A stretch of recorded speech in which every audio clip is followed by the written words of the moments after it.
There are so many things that behavior analysis and you as leaders there are things that are in your control as a leader. And the number one thing that's in your control as a leader is making your folks feel safe. And making your folks feel safe is what produces engagement. It's what produces discretionary effort, as Aubrey Daniels often calls it, right? So by making the folks that you lead feel safe and are safe, that involves a lot of different things. That means no one is going to go above and beyond expectations unless they feel that you have their back. You know what I mean by that? I'm going to give you a couple examples of that, and then I want to hear some of your examples of how you have their back. But it's so critical. So ways of making people safe so that if you don't have your basic needs met and you don't feel safe, you really cannot be heroic. You know, it's that whole thing on the airplane, the oxygen mask goes on you before you put it on someone else to help them. The number one thing is that your family is your bedrock, right? If something isn't right at home, your foundation is your family. Whether it's your spouse, your mother, your father, your sister, your son or daughter, things aren't right at home. It's very hard to go to work each morning and be heroic and help kids, right?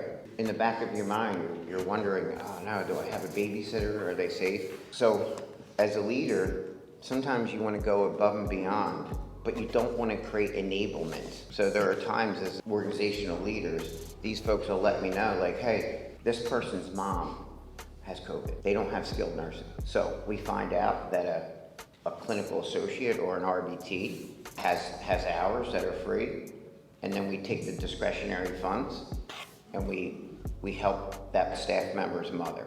Do you know that's pivotal? That makes that person feel safe.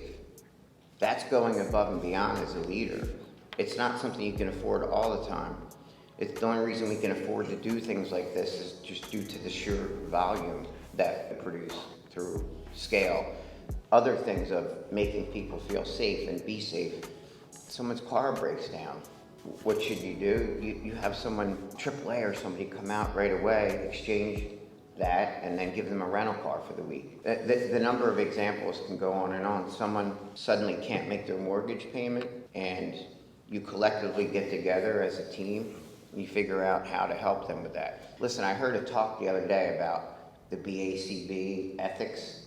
I do know that there are folks out there that sometimes take the ethics code and use that against people just to, I don't know why, but just to try to criticize others because it's a different belief of theirs, because the ethics code can be interpreted. So what would we do as leaders? We would make sure we would find the attorney, if it were you that were under attack for your ethical code, but you were doing good things. Your intent was to help people. If your credentials were under attack by someone who had the wrong intention, then we would be arming you up with the attorney that specializes in defending the credentials of medical professionals. So really, as a leader, sometimes it's these little things that that are pivotal. Now, it's easy to accidentally begin to create an enablement where you're giving, but that's when behavior analysis comes in. If you're not leaning your support, then you're creating independency.